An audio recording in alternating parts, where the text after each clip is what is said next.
One way to ensure your jars will seal is to leave the specified amount of headspace according to your research-based recipe.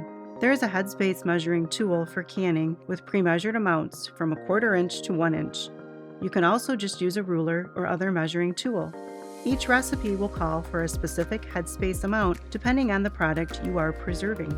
If there's too little headspace in the jar, your product may expand and bubble out when air is forced out, causing your jars not to seal properly. If there's too much headspace in the jar, the product at the top may discolor. Your jars may also not seal properly because not enough of the air is forced out of the jar during processing. Adjust your headspace if too little or too much product is in your jar. Remeasure after making adjustments to ensure you have the correct headspace.